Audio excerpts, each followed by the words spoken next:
Uno de los asuntos más importantes en cualquier religión es el asunto de la autoridad.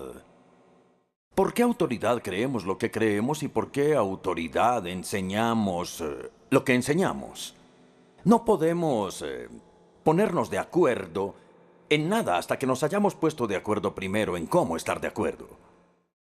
Además, tenemos que pensar en la autoridad de la Escritura contra el trasfondo de la crisis contemporánea de la autoridad.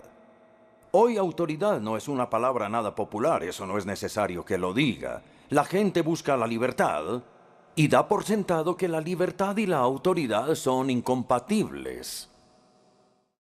Pensemos, por ejemplo, en la rebeldía contra la autoridad en el mundo secular. Por supuesto, ha habido muchas rebeliones y rebeldías que empezaron, supongo, con la desobediencia de Adán en el jardín del Edén. Pero quizá ninguna ha sido tan profunda y tan generalizada como la rebeldía que surgió en la década de los años 60, cuando el movimiento secular de la libre expresión estalló en la Universidad de California, en Berkeley. Y cuando los estudiantes franceses formaron barricadas en las calles de París. Y hay más para ver en esta revolución global a medida que el viejo orden da lugar al nuevo orden. Ustedes estarán de acuerdo conmigo en que toda la autoridad establecida está siendo desafiada hoy. La autoridad de los padres y los maestros, la autoridad de los colegios y las universidades, la autoridad de la Iglesia y el Estado, la autoridad del Papa, la autoridad de la Biblia e incluso la autoridad del mismo Dios. Ahora bien, por supuesto, es correcto protestar contra una autoridad opresora. Pero la mente cristiana distingue entre tiranía por un lado y autoridad por el otro lado. La verdadera libertad combina la libertad de la tiranía con la libertad de estar bajo autoridad. Consideremos ahora la pérdida de una autoridad aceptada en la Iglesia. El clima contra la autoridad del que hemos estado hablando ahora se está infiltrando en la Iglesia. Y las raíces de esto se encuentran en la confusión teológica de las iglesias del mundo actual. Por ejemplo, la cantidad de denominaciones protestantes y la tendencia patológica de seguir dividiéndose. También las facciones competitivas de las iglesias antiguas del Occidente y del Oriente. O también la controversia sobre algunas iglesias del mundo que tienen una base doctrinal bastante buena, pero que es mínima. También está el espectáculo poco edificante en la televisión de líderes de la iglesia occidental que o no saben en lo que creen, o si creen que saben lo que creen, entonces están en desacuerdo los unos y los otros sobre lo que creen. Es una etapa de confusión teológica. Creo que incluso lo podríamos llamar un estado de caos teológico. Y la razón fundamental de esto es la falta de acuerdo sobre el asunto de la autoridad. Bien, en teoría, todos los cristianos confiesan la autoridad de Jesucristo. Jesucristo es el Señor. Los contemporáneos de Jesús estaban altamente sorprendidos con su autoridad. ¿Qué es esto?, exclamaban ellos. Una nueva enseñanza, y con autoridad, y no como los escribas. Y luego, después de la resurrección, Jesús exclamó: «Toda autoridad me es dada a mí en el cielo, tanto como en la tierra». Y el Nuevo Testamento da por sentado que la Iglesia está bajo la autoridad del Señor Jesucristo resucitado.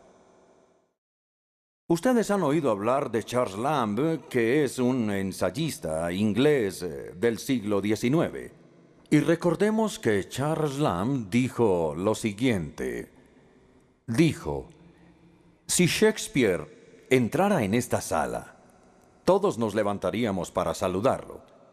Pero si esa persona, es decir, Jesucristo, entrara en esta sala, todos caeríamos de rodillas e intentaríamos tocar el borde de su manto».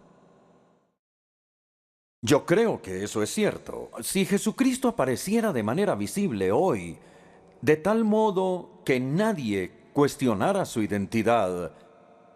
Y si hablara de manera audible hoy, de modo que nadie pudiera confundir su mensaje, es muy posible suponer, bueno, no sé si esto sucedería, pero es muy posible suponer que la iglesia lo escucharía y creería y obedecería. Pero el hecho es que, como lo sabemos muy bien, Jesucristo no va a aparecer ni va a dirigirse a la iglesia, por lo menos hasta el día final. Y en ese momento ya será muy tarde. Entonces la pregunta que nos atañe esta noche es cómo Jesucristo, que tiene esta autoridad en su mano, cómo Jesucristo habla hoy, cómo ejerce su autoridad, cómo gobierna su iglesia. Esa es la pregunta que vamos a tratar esta noche. Ustedes pueden ver que hay 5 respuestas principales para esta pregunta. Y yo creo que puede ser muy útil mirarlas brevemente. Primero, la Iglesia Católica Romana dice que Cristo gobierna su iglesia a través de lo que ellos llaman el magisterio. Se trata de la autoridad que ellos creen que Dios le ha dado al Papa y a los obispos católicos que rodean al Papa. Luego tenemos las iglesias ortodoxas orientales. Ellos buscan su autoridad en lo que llaman la tradición santa. Pero la tradición santa para ellos incluye la Biblia y el credo y los 7 concilios ecuménicos y la liturgia y los escritos de los padres de la Iglesia. Y como la Biblia en su perspectiva es parte de la tradición santa, no se puede separar de la tradición, ni puede sobresalir, ni criticarla. En tercer lugar está la respuesta de los teólogos liberales. Ellos enseñan que Cristo gobierna la iglesia a través de la razón individual, o la conciencia individual, o la experiencia individual, o lo que a ellos les gusta llamar el consenso de la opinión educada. En cuarto lugar, está la popular posición anglicana, y es que Cristo gobierna a la iglesia con lo que ellos algunas veces llaman el trípode de la escritura, la tradición y la razón.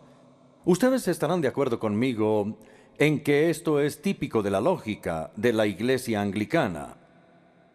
A ellos no les gustan los extremos y optan, en vez de esto, por el punto medio, es decir, por la mitad del camino. Pero en la práctica, el trípode no puede funcionar porque ¿qué sucede cuando las 3 autoridades entran en conflicto entre sí? Hablo de la escritura, la tradición y la razón. Debe haber una autoridad suprema que esté por encima, lo que me lleva a la quinta explicación, que es la explicación reformada y evangélica. Cristo gobierna a la iglesia a través de la escritura. La escritura es el decreto real por medio del cual el Rey Jesucristo gobierna a su iglesia. La tradición y la razón son importantes. Ambas juegan un papel vital en la explicación de la escritura y en la aplicación de la escritura, pero la escritura tiene una autoridad suprema en la iglesia. Muy bien, esa es la tesis que voy a tratar de desarrollar esta noche. La razón por la cual la Iglesia se ha sometido durante toda la vida a la Escritura es porque el Señor Jesucristo lo hizo e instó a los discípulos a hacer lo mismo. De manera que la autoridad de Cristo y la autoridad de la Escritura o permanecen juntas o caen juntas. La Iglesia no puede repudiar lo que el Señor ha afirmado. Por supuesto, Jesús vivió entre los 2 testamentos. Cuando estuvo aquí en la tierra, miró hacia atrás al Antiguo Testamento, que ya estaba completo. Pero también miró hacia adelante al Nuevo Testamento, que todavía no había empezado a ser escrito. Así que la forma como él afirmó tanto el Antiguo como el Nuevo Testamento es obviamente diferente. De modo que el resto de la conferencia la voy a dividir en 2 partes, la autoridad del Antiguo Testamento y luego la autoridad del Nuevo Testamento.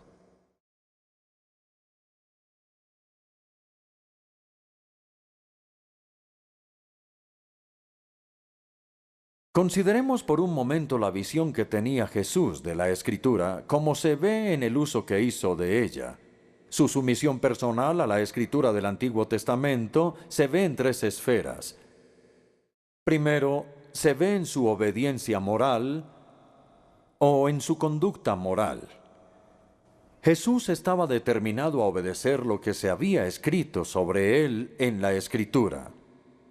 Creo que no hay ejemplo más admirable que su encuentro con el diablo en el desierto de Judea, cuando fue tentado a dudar y a desobedecer a Dios. Y cada tentación, Jesús la enfrentó con una cita correspondiente de Deuteronomio 6 o Deuteronomio 8. Aléjate de mí, Satanás. Es lo que Jesús le dijo al demonio. Aléjate de mí porque escrito está, aléjate.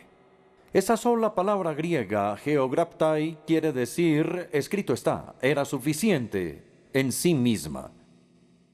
No había necesidad de discutir el asunto, no había necesidad de argumentar, no había necesidad de invitar al diablo a la mesa de negociaciones. El problema ya había sido resuelto por la Escritura, escrito está. Entonces, no desobedecerás porque escrito está en la Escritura. La subordinación voluntaria del Hijo de Dios a la palabra de Dios es demasiado significativa. Jesús mismo vivió bajo su autoridad moral por sí mismo.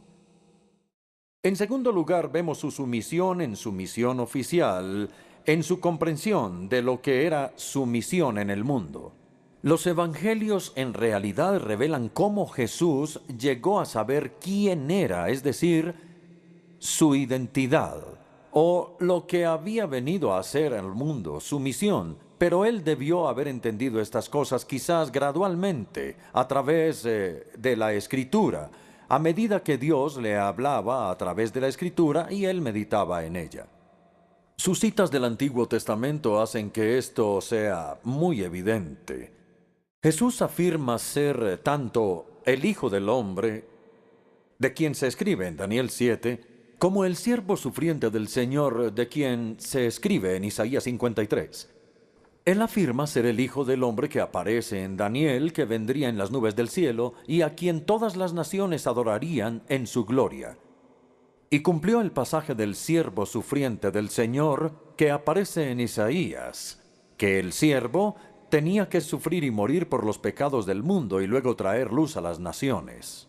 De hecho, no sé si han observado que Jesús hizo lo que nadie había hecho antes, es decir, fusionar esas dos imágenes, la de el Hijo del Hombre que habla de su gloria y el siervo del Señor que habla de su sufrimiento.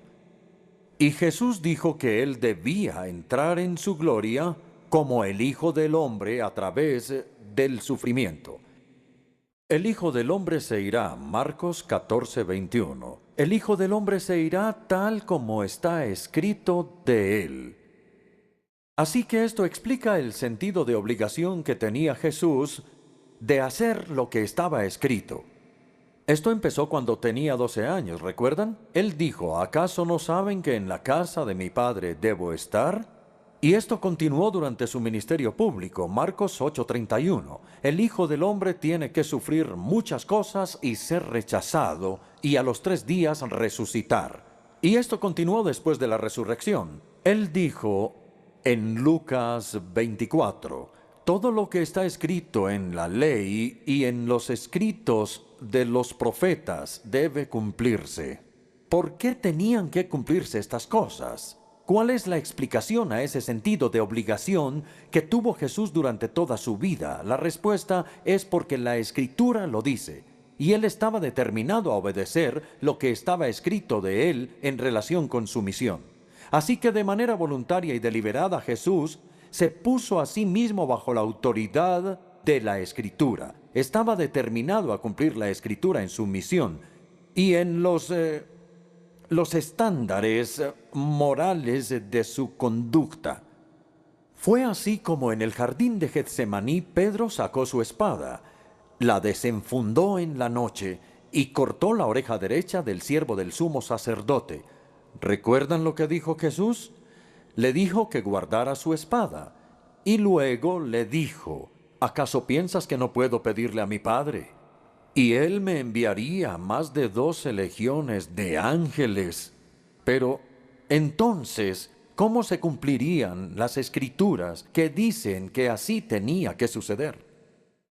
Para mí algo muy notable es que en toda su vida terrenal, desde sus 12 años y luego durante su ministerio público y después de la resurrección, Jesús sintió una obligación continua de la Escritura sobre él y mantuvo una determinación inquebrantable de hacer lo que estaba escrito de él en la Escritura. Hasta el momento hemos hablado de su sumisión en su conducta moral y en su misión oficial. Y en tercer lugar, en sus debates públicos. Cristo era controvertido. Participaba en debates constantes con los líderes religiosos de su época. Ellos en desacuerdo con él en desacuerdo con ellos. Y el punto es que en cada pregunta o en cada conflicto, Jesús veía la Escritura como el último tribunal de apelación. ¿Qué es lo que dice la Escritura? ¿Cómo es que la interpretan?, preguntaba. Y en especial él criticaba a los fariseos y a los saduceos. Criticaba a los fariseos porque le agregaban a la Escritura y criticaba a los saduceos porque le restaban a la Escritura. Ellos agregaban sus propias tradiciones. Y Jesús les decía, ustedes rechazan los mandamientos de Dios solo por seguir sus tradiciones. Ustedes ponen las tradiciones por encima de la Escritura y no deberían hacerlo. Luego criticaba a los saduceos porque le restaban el elemento sobrenatural. Ellos no creían en lo sobrenatural. Y Jesús les decía, ¿no es por esto que están ustedes errados? Ustedes ignoran las Escrituras y el poder de Dios. Entonces, en relación con el Antiguo Testamento, queda fuera de duda que el Señor Jesucristo se sometió personalmente a Él como la palabra de su Padre Celestial, en su conducta moral, en su misión oficial, en sus debates públicos. El hecho decisivo de él era lo que estaba escrito en la Escritura. Eso resolvía cualquier incertidumbre y no hay ningún ejemplo en el que Jesús contradiga la Escritura. Solamente hay ejemplos en los que cumple la Escritura. Y ya sé lo que muchos están pensando. Se deben estar preguntando qué hay acerca de las 6 antítesis del Sermón del Monte, cuando él decía, ustedes oyeron que fue dicho, pero yo les digo algo diferente. Es importante que entendamos primero que Jesús no estaba contradiciendo a Moisés. Él nunca contradijo a Moisés. Él estaba contradiciendo las distorsiones y todas las perversiones que los escribas hicieron de Moisés. Él contradecía no lo que estaba escrito en la Escritura, sino lo que se había dicho, la tradición oral. Así que la evidencia de los evangelios no se puede contradecir. El corazón, en mente y en vida, Jesús se sometió humildemente al Antiguo Testamento, como la palabra de Dios escrita. Como Él lo hizo, nosotros debemos hacerlo. En la pantalla verán que hay 2 maneras posibles de escapar de la lógica que hemos tratado de desarrollar hasta ahora. La primera ruta posible de escape es decir, bueno, pero es que Jesús estaba equivocado. Él pensaba que la Escritura era la palabra de Dios, que tenía autoridad, que era inspirada y que era infalible, pero estaba equivocado. Él estaba encarcelado por la encarnación en la mentalidad limitada de un judío del primer siglo. Entonces, claro que creía en la autoridad de la Escritura. Todos los judíos contemporáneos creían en la autoridad de la Escritura, pero como ellos, él estaba equivocado. Esta teoría se conoce comúnmente como la teoría de kenosis. Kenosis en griego significa vaciamiento. Esta palabra está tomada de Filipenses 2:7, ekenosensioton, que se vacía a sí mismo en la encarnación. Entonces, la pregunta que los teólogos de todos los tiempos han debatido es ¿de qué se vació? Los eruditos liberales dicen, bueno, si no se vació de su deidad, por lo menos se vació de su conocimiento sobrenatural y como él se vació fue de eso, es entendible que haya cometido errores. Y entre los errores que cometió está la perspectiva errónea de la Escritura. Ahora pensemos cuidadosamente en esto. Es verdad, hasta donde podemos decir, que durante su vida en la tierra Jesús no era omnisciente. Por lo menos hacía preguntas, lo que sugiere que él no sabía la respuesta. De otra manera no habría tenido mucho sentido hacer preguntas como ¿cuál es tu nombre? Pero lo más importante es que él específicamente dijo que no sabía la fecha de su venida. Él dijo que los ángeles no sabían, que los seres humanos no sabían y que él no sabía, que solo el Padre sabía cuándo él regresaría. Entonces, lo que es notable sobre la declaración de Jesús es que él sabía lo que no sabía. Él no era ignorante de su ignorancia. Así que como sabía los límites de su conocimiento, él permaneció dentro de ellos y no se salió de ellos. Él enseñó solo lo que su padre le dijo que enseñara y por consiguiente no cometió errores. Aunque yo no pienso que él era omnisciente, sí era inerrante. Y entonces su enseñanza sobre el Antiguo Testamento no tenía errores, y eso era verdad. De modo que esa es la primera ruta posible de escape, que es decir que él estaba equivocado debido a la kenosis. Ahora la segunda. La segunda ruta posible de escape es decir que él fingió que creía en la autoridad de la Escritura, pero en realidad no creía. Él sabía perfectamente bien que la Escritura no era infalible, pero como sus contemporáneos creían que sí lo eran, y como él no quería, digamos, molestarlos en exceso, entonces él continuó con su error y fingió que él también lo creía. Esta es la teoría de la acomodación porque él deliberadamente se acomodó a su perspectiva, aunque él sabía que estaba errada. Pero esta teoría, como espero que ustedes estén de acuerdo conmigo, es intolerable. Atribuirle a Jesucristo el engaño consciente es una calumnia a su propia integridad. Además, Jesús nunca dudó en estar en desacuerdo con sus contemporáneos. Cuando estaba en desacuerdo con ellos, nunca dudó en decirlo públicamente, que él criticó sus perspectivas sobre la tradición, sobre el día de reposo, sobre el ayuno, sobre la concepción política del Mesías. Entonces, si estuvo en desacuerdo con todas estas cosas, ¿por qué no iba a estar en desacuerdo con su perspectiva sobre la Escritura, si de verdad estaba en desacuerdo? Además, la teoría de la acomodación hace a Jesús culpable del pecado que él más detestaba, y es el pecado de la hipocresía, pretender creer lo que uno no cree. Vamos a recapitular sobre lo que hemos dicho hasta este momento.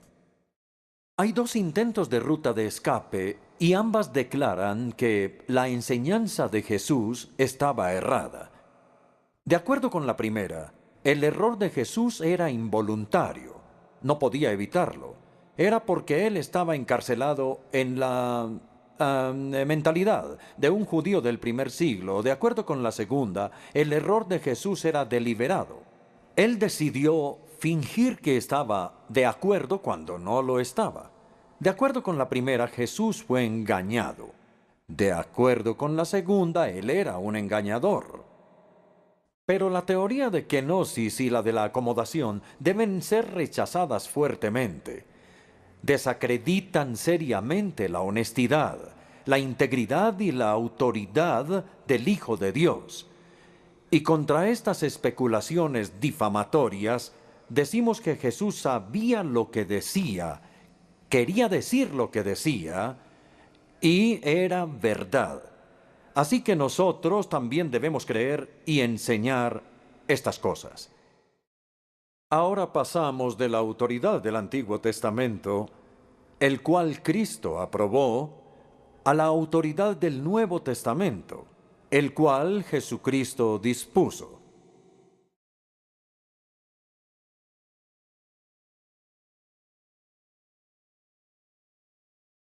El argumento es el siguiente. Jesús no solamente previó las escrituras del Nuevo Testamento, paralelas a las escrituras del Antiguo Testamento.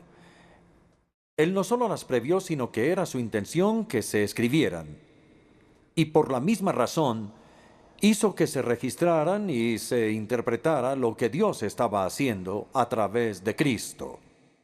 Entonces Él dispuso estas escrituras al nombrar y equipar a los apóstoles.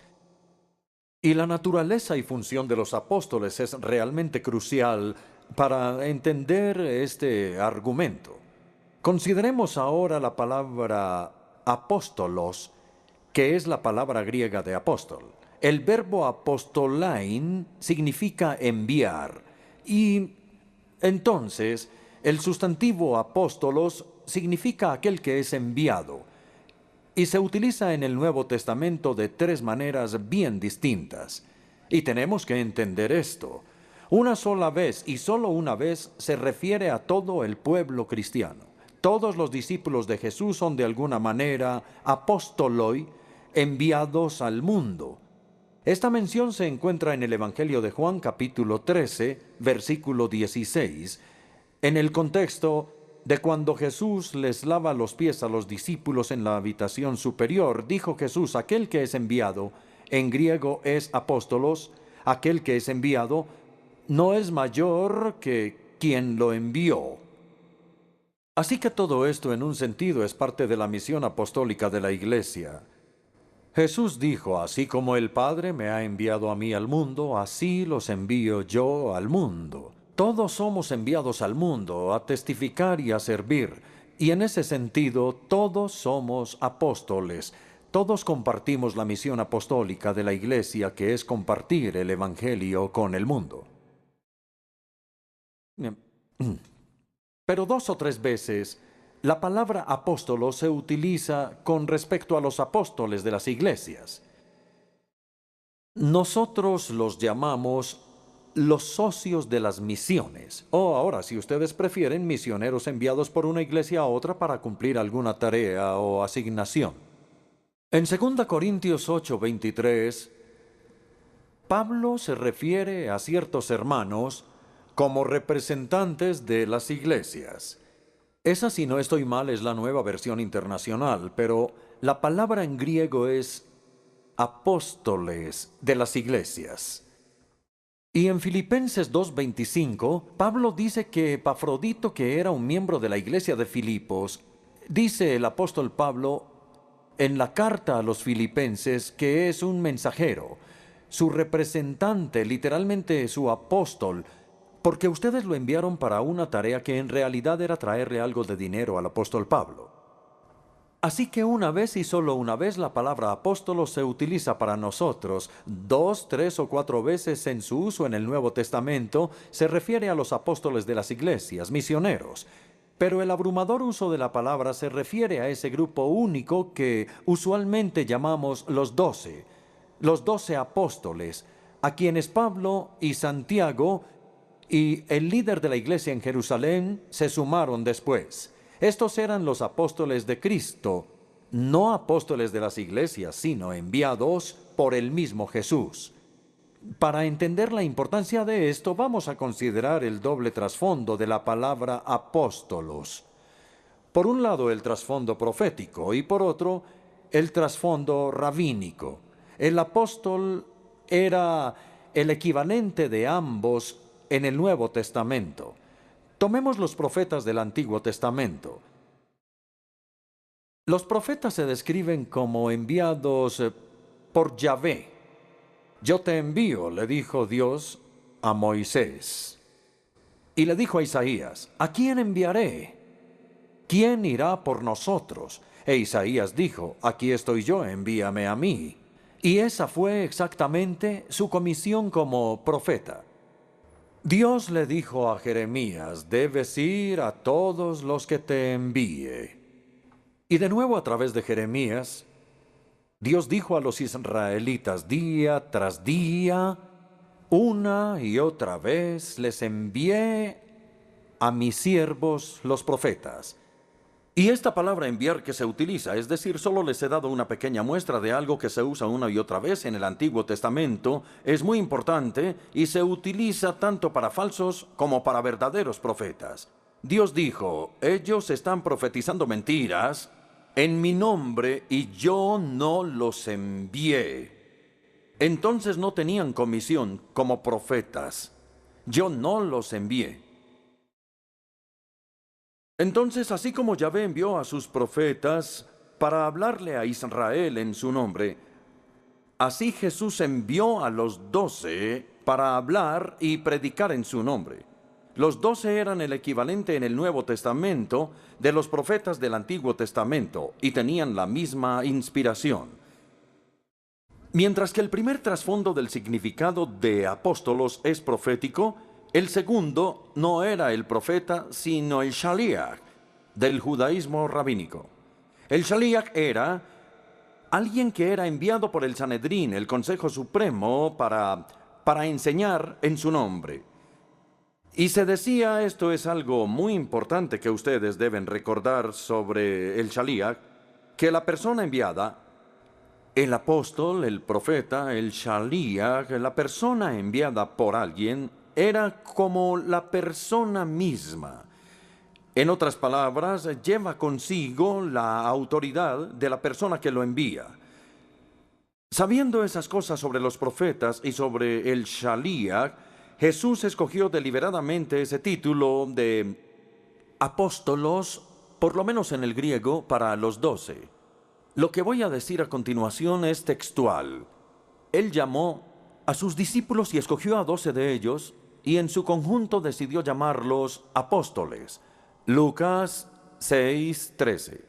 Entonces ellos eran sus voceros, sus embajadores, eran sus representantes autorizados, sus apóstoles enviados por él a este mundo.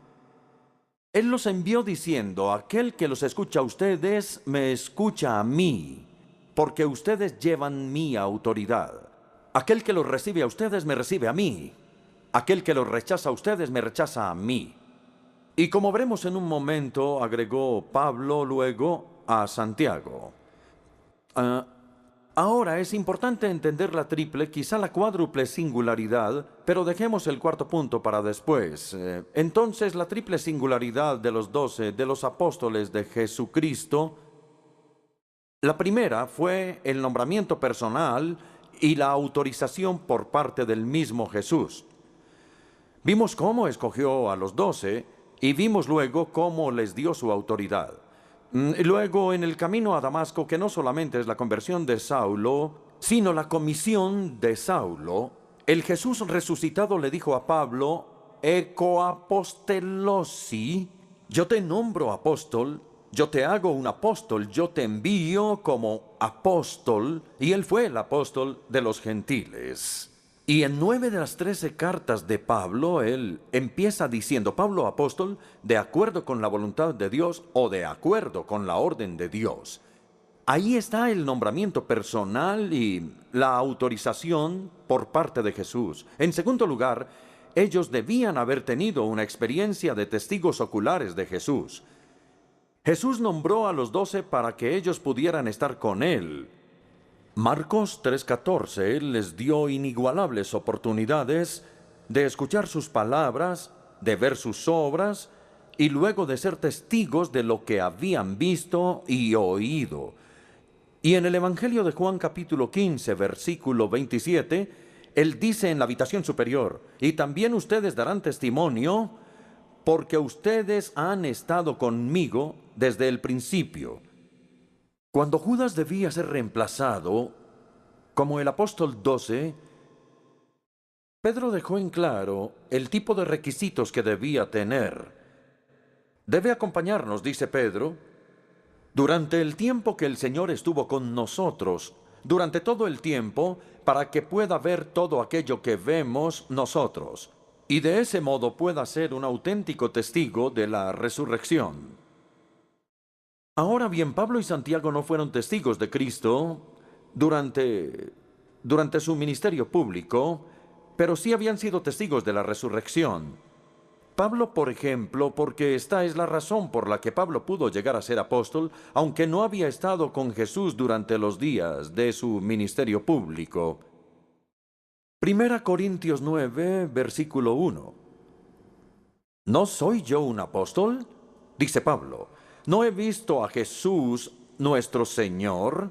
Y afirma que en el camino a Damasco se le concedió ver a Jesús resucitado, y después de haber visto a Jesucristo y de ser su testigo, podía ser un apóstol.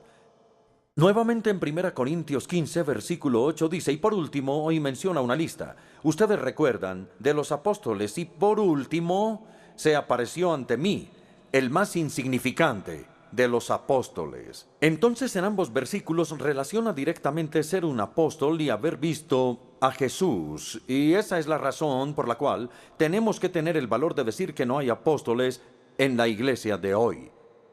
Nadie, absolutamente nadie, tiene la autoridad del apóstol Pablo o del apóstol Pedro o del apóstol Juan. Por supuesto, hay obispos, hay arzobispos, hay superintendentes, plantadores de iglesias, hay misioneros, pero no son apóstoles, no debemos llamarlos apóstoles. Podríamos simplemente darles el adjetivo y decir que ellos tienen un ministerio apostólico.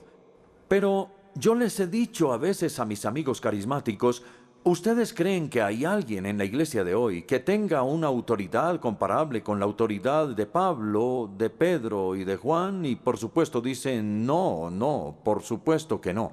No hay nadie que tenga esa autoridad. Entonces los apóstoles, los 12, no tienen sucesores porque un requisito esencial para el apostolado era haber visto al Señor resucitado, haber sido testigos de su resurrección. Entonces Jesús los nombró y los autorizó, y entonces sí fueron ellos testigos de Jesús. Y en tercer lugar, tenían una inspiración extraordinaria por parte del Espíritu Santo. Ahora vamos al discurso en la habitación superior de la última noche de la vida de Jesús en la tierra. Y en esa ocasión, en la habitación superior, les dio dos promesas especiales que se aplican no a nosotros, sino a los apóstoles que estaban con él en la habitación superior. La primera promesa está en Juan 14, 26. Él les hará recordar todo lo que les he dicho. El pronombre él se refiere al Espíritu Santo y les he dicho muchas cosas. Y cuando Él venga les hará recordar lo que yo les he dicho. Es un ministerio que consiste en recordar. La segunda promesa está en el Evangelio de Juan 16, versículos 12 y 13. Muchas cosas me quedan por decirles. Jesús confesó que su ministerio de enseñanza no había sido tan adecuado porque Él quería enseñarles mucho más, pero ellos eran tan torpes, tan ignorantes, que Él no pudo decirles todo lo que quería decirles. Pero dijo, cuando venga el Espíritu Santo, Él los guiará a toda la verdad. En otras palabras, Él completará o cumplirá el ministerio de enseñanza que yo, Jesús, no he podido cumplir. Ahora bien, estos dos textos por lo general se aplican mal. Se aplican mal porque se aplican a nosotros. Por ejemplo, he escuchado a cristianos que me dicen, yo tengo mala memoria, pero el Espíritu Santo me va a recordar, me va a ayudar en esta tarea de memorizar la Escritura.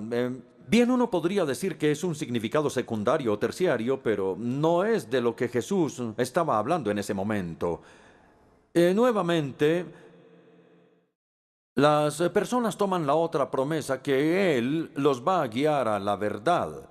Entonces el Papa utiliza esta promesa regularmente, que el Espíritu Santo lo ha guiado a toda la verdad, incluso más allá de la Escritura. Algunos liberales enseñan lo mismo y comúnmente se malinterpreta la promesa, pero esas promesas se les hicieron a los apóstoles. Y no podemos cambiar los pronombres que aparecen en medio de las frases. ¿A quién se refieren esas dos promesas? Escuchen nuevamente. Aquí habla Jesús. Todo esto lo digo ahora, que estoy con ustedes. Pero el Espíritu Santo les enseñará todas las cosas que les he dicho. Muchas cosas me quedan aún por decirles, pero por ahora no podrán soportarlas. Pero cuando venga el Espíritu Santo los guiará. Creo que son más o menos 7 u 8 veces que se repite el pronombre los o les. Jesús en realidad les había dicho muchas cosas, pero ahora el Espíritu Santo les iba a recordar esas cosas que ellos habían aprendido. Y nuevamente el Espíritu Santo tenía mucho más que revelarles, pero ellos no podían soportarlo en ese momento. Tenían que esperar a que el Espíritu viniera. El Espíritu complementaría o completaría lo que Jesús les había dicho. Entonces creo que tenemos estas dos promesas claras en nuestra mente. En la primera, el ministerio del Espíritu consiste en recordar. Y en la segunda, el ministerio del Espíritu Santo consiste en completar o complementar. La primera promesa se cumplió en la escritura de los evangelios y la segunda se cumplió en la escritura de las epístolas. Ahora vamos a ver lo que yo pienso que puede ser la cuarta singularidad de los apóstoles, y se trata de la habilidad de hacer milagros. Nosotros nunca debemos restringir a Dios ni decirle si puede hacer milagros o no. Pero si queremos tener una comprensión bíblica de los milagros, debemos decir que su propósito principal ha sido autenticar las etapas recientes de la revelación. Una de ellas es la enseñanza de los apóstoles. El apóstol Pablo pudo decir, como en 2 Corintios 12, versículo 12, él dice, las marcas distintivas de un apóstol, tales como señales, prodigios y milagros se dieron constantemente entre ustedes. Las marcas distintivas de un apóstol. Pablo dice que su propio ministerio de enseñanza como apóstol se vio autenticado por los milagros. Ahora vamos a pasar de las 4 singularidades de los apóstoles al reconocimiento de su singularidad. Primero con el mismo Cristo. Ya cité esto, Mateo 10:40. El que los recibe a ustedes, me recibe a mí. Jesús les dio su misma autoridad, de manera que si escuchaban a los apóstoles, escucharían al mismo Cristo. En segundo lugar, su singularidad fue reconocida por los mismos apóstoles. La conciencia que ellos tenían de su autoridad apostólica salta a la vista en las cartas. Ellos no escribían en nombre de la iglesia. Por el contrario, ellos escribían a las iglesias en nombre de Cristo. Ellos exigían que las cartas fueran leídas en la asamblea pública, junto con las escrituras del Antiguo Testamento. Así que las iglesias empezaron a recolectar las cartas apostólicas y a leerlas durante la adoración. Y Pablo le agradece a Dios en 1 Tesalonicenses, porque cuando los tesalonicenses recibieron su mensaje, no lo recibieron como las palabras de un hombre, sino como las palabras de Dios. Y ahí Pablo está afirmando que sus palabras eran las de Dios. Igualmente, sorprende, creo yo, es en 2 Tesalonicenses capítulo 3, donde Pablo pronunciaba estas palabras. Hermanos, en el nombre del Señor Jesucristo, les ordenamos que se aparten de todo hermano que esté viviendo como un vago. Y si alguno no obedece las instrucciones de esta carta, y nosotros nos preguntamos, pero ¿quién es este que está dando órdenes y que espera que se le obedezca? No hay nadie en la iglesia de hoy que tenga una autoridad comparable a esa. Pero Pablo utilizó esas palabras porque creía que tenía la autoridad de un apóstol. Ahora vamos a Gálatas 4, 14, 15, que en mi opinión es el más extraordinario de todos. Como bien saben, les escribió a los Gálatas, como bien saben, la primera vez que les prediqué el evangelio fue debido a una enfermedad. No sabemos qué enfermedad. Algunas personas creen que le dio malaria en los pantanos de Panfilia y que cuando llegó a las montañas estaba enfermo. Le había afectado los ojos y lo había desfigurado. Y entonces él les dice, si ustedes hubieran podido, me habrían dado sus propios ojos, me habrían hecho un trasplante de ojos. En todo caso, mi enfermedad fue una prueba para ustedes, tal vez porque lo había desfigurado. Pero no me trataron con desprecio ni desdén, al contrario, me recibieron como un ángel de Dios, como si se tratara de Cristo Jesús. Yo creo que esto es lo más sorprendente. Él no los reprendió por tenerlo en alta estima. No, ellos tenían razón en pensar que él tenía la autoridad de Jesucristo, porque ellos eran los apóstoles de Cristo. Ellos eran sus representantes, sus plenipotenciarios. Así que la autoridad única de los apóstoles fue reconocida por los apóstoles mismos. En tercer lugar, fue reconocida por la iglesia primitiva. Ellos creían que cuando la era apostólica llegó a su fin y el último de los apóstoles murió, ellos entraron en una situación nueva juntos. Y yo creo que el mejor ejemplo de esto es el de un hombre llamado el obispo Ignacio. Los eruditos dicen que este hombre vivió en el año 110 después de Cristo y que era obispo de Antioquía. Él fue condenado a muerte como cristiano. Y cuando iba camino a Roma desde Antioquía para ser ejecutado, y cuando iba camino allá, que obviamente tomó varias semanas, él escribió un total de 7 cartas que han sobrevivido a los romanos, a los tralienses, a los esmirneos y a otros. Y esto es lo que el obispo Ignacio escribió varias veces en sus cartas. No les doy mandamientos como Pedro o Pablo, porque yo no soy un apóstol, sino un hombre condenado. Ahora bien, él era obispo de la Iglesia de Dios. Fue una de las primeras evidencias de lo que llamamos un episcopado monárquico. Pero él dijo, no soy un apóstol, no tengo la autoridad de los apóstoles, y no les puedo dar mandamientos como ellos. Entonces, en las primeras batallas con los herejes, los padres de la iglesia como Tertulio e Irineo apelaron a la enseñanza de los apóstoles. Y también lo hizo Atanasio en su apología de los arrianos. Ahora creo que debemos considerar el canon del Nuevo Testamento y por qué llegó a establecerse. Este no fue finalizado hasta casi la mitad del primer siglo, pero el solo hecho de que la Iglesia haya cerrado el canon y que tuvieran la necesidad de cerrar el canon muestra que trazan una línea clara entre la era apostólica y el período post-apostólico. La prueba de si un libro era canónico era si era apostólico. Ellos se preguntaban, ¿este libro fue escrito por un apóstol? Y si no, ellos miraron todos los libros. Por ejemplo, Lucas no era un apóstol, pero fue un compañero cercano del apóstol Pablo. Entonces sí venían del círculo de los apóstoles.